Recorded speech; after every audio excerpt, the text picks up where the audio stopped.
안녕하세요. 오늘은 리액트와 관련된 취약점 두 개를 살펴볼 예정입니다. 이름은 CV2025-5518이 그리고 66478이에요. 이 취약점 같은 경우에는 리액트 서버 컴포넌트를 사용하는 리액트 프로세스에서 원격 코드를 실행하는 취약점을 가지고 있어요. 특히 이제 인증을 거치지 않기 때문에 지금 이 심각도가 10점 만점에 10점입니다. 그래서 간단히 흐름을 살펴보면 이제 서버가 있고 이 서버는 이제 리액트 프로세스를 실행하는데 이 리액트는 서버 컴포넌트, 취약한 서버 컴포넌트를 사용하고 있습니다. 그러면 이제 공격자는 HTTP 요청을 합니다. 이때 악성 코드와 같이 포함된 HTTP 요청을 하고요. 이제 서버에서 실행 중 리액트는 이걸 필터링하지 않아요. 이제 유효성 검사를 하지 않고 그대로 인증하지도 않고 어떤 사용자가 요청했는지 인증하지도 않고 그대로 이 악성 코드, 이제 공격자가 전달한 코드를 실행하게 됩니다. 그리고 이제 옵션으로 코드 실행 결과까지도 공격자에게 전달할 수 있습니다. 바로 이 취약점을 실습해 보도록 할 건데요. 취약점을 개념을 증명하는 이제 개념을 POC라 하고 현재 GitHub에 이 CV를 치면 많은 개념 증명 코드가 있습니다. 그래서 저도 그중 하나 골라서 테스트를 진행을 했었고요. 제 PC에서 Next.js 도커 컨테이너를 실행할 거예요. 이 Next.js를 실행하는 이유는 취약한 대상 조건이 React 서버 컴포넌트를 사용해야 되거든요. 그 중에 하나가 Next.js가 해당이 됩니다. 그래서 Next.js를 실행을 할 거고, 그리고 이제 제가 제 PC로 공격을 하는 거죠. HTTP를 요청할 건데 리눅스 명령어 중에 id라는 명령을 실행을 하도록 요청을 할 거고, 이 Next.js는 id 명령을 실행해서 그 결과를 저한테 이제 요청하는 시나리오입니다.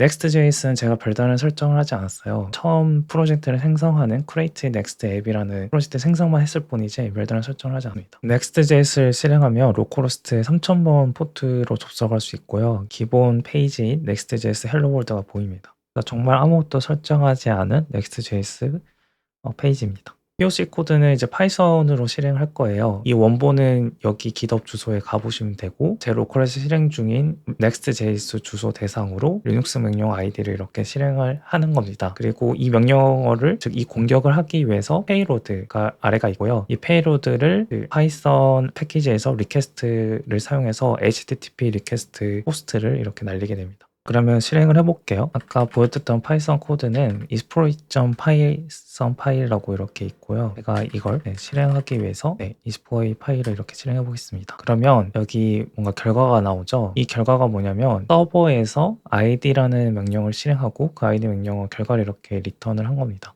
정말 서버에서 실행한 건지 확인하려면 id를 제가 도커 컨테이너 안에서 실행해서 이 결과와 일치하면 되겠죠. 그래서 도커 컨테이너 안에 들어가 보도록 할게요.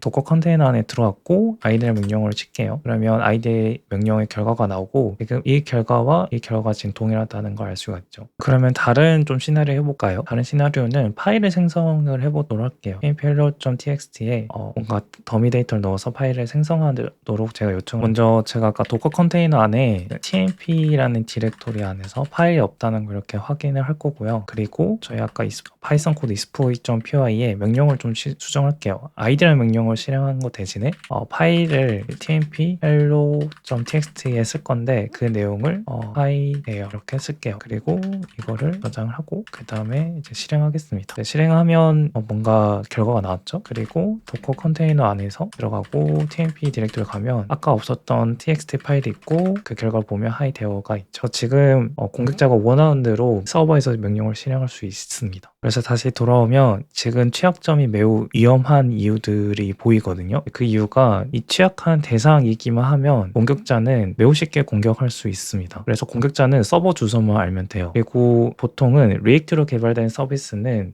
누구나 접속할 수 있도록 애니오픈입니다. 왜냐하면 이제 웹 서비스이기 때문에 정리하면 공격 대상에 대한 주소만 알면 공격자는 매우 쉽게 공격할 수 있기 때문에 특히 명령어를 실행할 수 있는 취약점이기 때문에 이 취약점에 대한 위험도가 매우 높습니다. 그래서 10점 만점에 10점을 받았어요. 그러면 내 버전이 취약한지 좀 확인을 하려면 여러 가지 방법이 있겠죠. 수동으로 버전을 확인하는 방법이 있고 도구 또는 스크립트를 돌리는 방법이 있는데 그 중에 도구 중에 하나가 npm audit라는 명령이 있더라고요. 이 명령을 실행을 하게 되면 내가 아마 인터넷이 연결되어 있어야 될 것 같은데 내가 사용하는 라이브러리들이 취약한지 확인을 해줍니다. 그래서 취약한 게 있으면 이렇게 그 서버리티가 보여주고 그 등급이 나오게 돼요. 이 취약점은 제가 아까 GitHub에서 보여드렸던 이 취약점에 해당이 됩니다. 공식적으로 리액트에서 취약한 버전에 대한 소개글이 있어요. 이걸 보고 수동으로 체크를 하든 뭐 도구를 돌리든 대상이면 바로 이제 업데이트 해줘야 됩니다. 업데이트 명령어는 이제 리액트 공식 문서에 자세히 설서 있고요. Next.js, 뭐 리액트 라우터 여러 가지 라이브러리에 대해 업데이트 명령어 이렇게 있습니다. 공격에 대한 원리는 서버 사이드 프로토타입 오용 공격인데 이 공격은 저희가 자바스크립트 그리고 리액트계의 생태계를 좀 알아야 이해할 수 있는 공격이라고 저는 지금 생각이 됩니다. 저도 리액트 생태계 그리고 자바스크립트 잘 모르기 때문에 정말 이제 큰 흐름만 조금 제가 이해한 걸 설명드리고 해요. 흐름은 지금 리액트 to shell이라는 이런 GitHub에 많이 공개가 되어 있어요. 그래서 이 빨간색 부분이 이 공격에 사용되는 큰 흐름이거든요. 그래서 이거에 대해서 좀 보려고 합니다. 먼저 리액트 서버 액션이 이 공격에 사용이 됐어요. 리액트 서버 액션은 서버에서 비동기 함수를 실행하는 방법이라고 알려져 있는 기능입니다. 저희가 보통은 리액트 계열은 이제 클라이언트 사이드 렌더링이라고 클라이언트 단에서 함수가 호출이 되거든요. 그런데 이 서버 액션을 사용하게 되면 그 비동기 함수가 클라이언트 단이 아니라 서버에서 실행이 되게 돼요. 저희 실습할 때 한 것처럼 서버에서 코드가 실행되는 그런 유형의 기능이라고 생각하시면 돼요. 그래서 페이로드를 보면 이 HTTP 헤더에 next action x라는 게 있습니다. 이게 어떤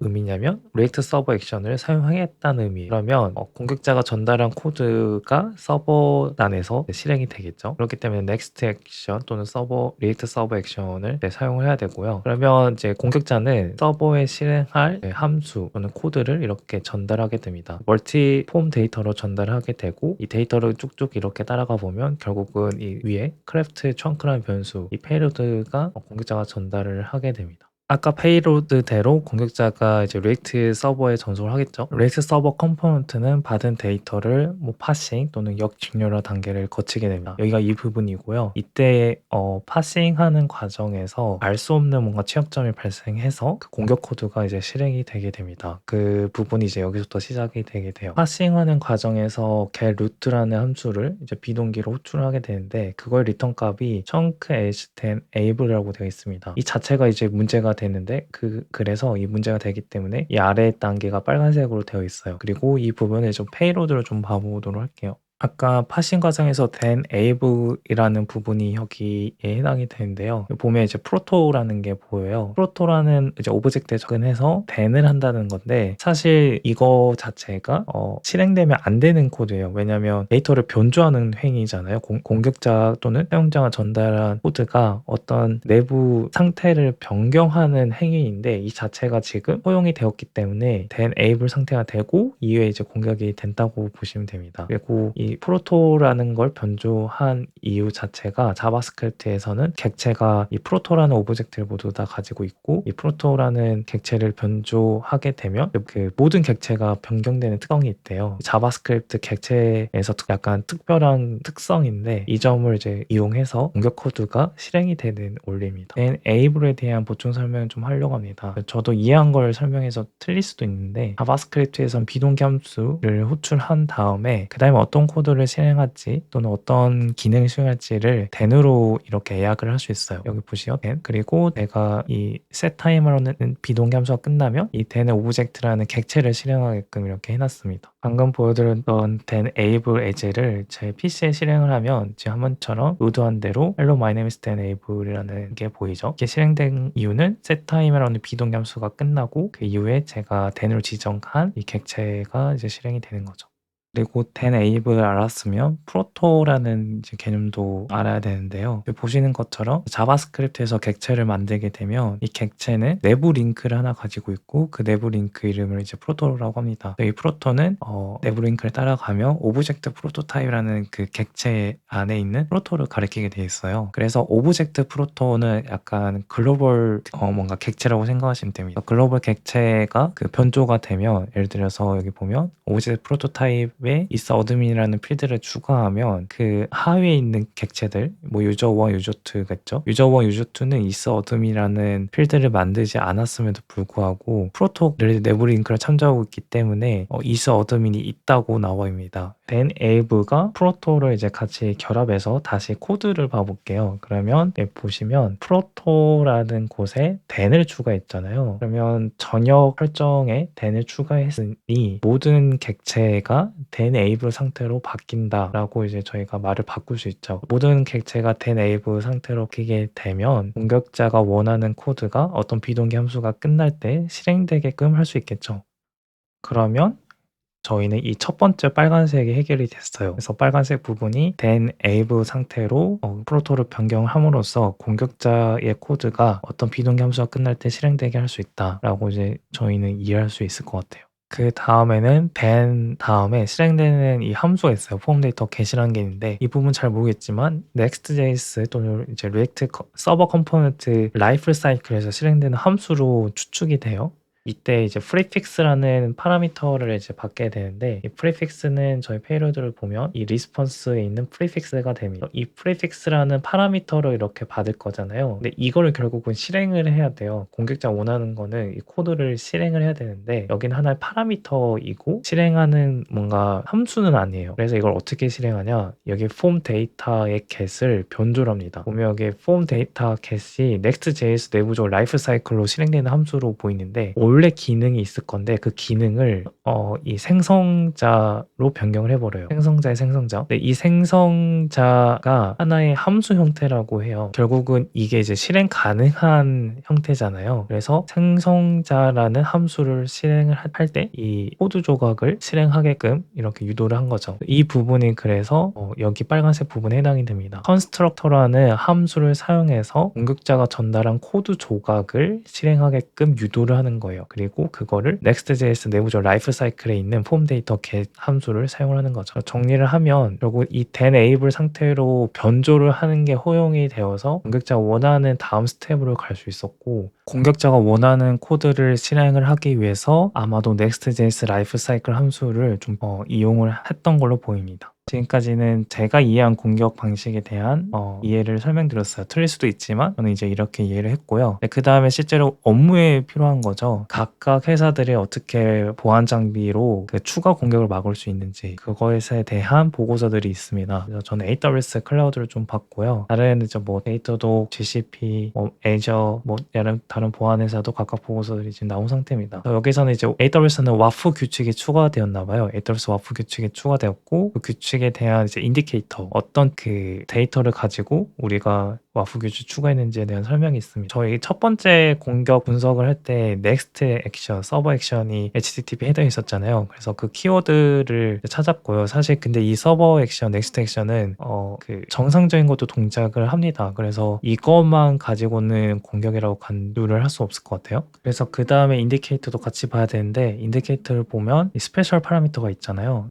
이게 왜 있는 이유는 저희 페이로드를 보면 이 멀티폼 데이터로 그 페이로드를 이렇게 보냈잖아요. 근데 이 데이터를 이제 포인터로 지칭을 하기 위해서 이 스페셜 파라미터 이렇게 넣었습니다. 지금 알려진 그 공격 코드들이 다 이런 형태로 되어 있는 것 같아요. 그래서 인디케이터에 이게 있는지 확인하려고 되어 있고 그다음에 또는 이제 리저블 모델 그 denable의 이제 실행과 관련된 있거나 아니면 이건 추측이지만 Next.js 또는 React 서버 컴포넌트에 뭔가 포맷을 맞추기 위한 더미 데이터를 보이는데 이런 것들이 있는지 이제 확인하라는 거죠. 그리고 이제 여러 가지 공격 커맨드들 알려져 있는 커맨드들 제가 전송하는 커맨드 이렇게 있습니다. 보안 장비 와프단에서 이렇게 막을 수 있다라는 하나의 뭐 글도 올라오고 있습니다. 끝으로 패치 내용만 잠깐 소개를 하면 페이스북의 리액트라는 GitHub 레포에 패치 내역이 있습니다. 패치 내역을 보면 결국은 아까 그 프로토라는 값을 그대로 변조하게끔 배웠잖아요. 그래서 보면 has on property라는 게 지금 이렇게 추가되었어요. 아마도 이 부분이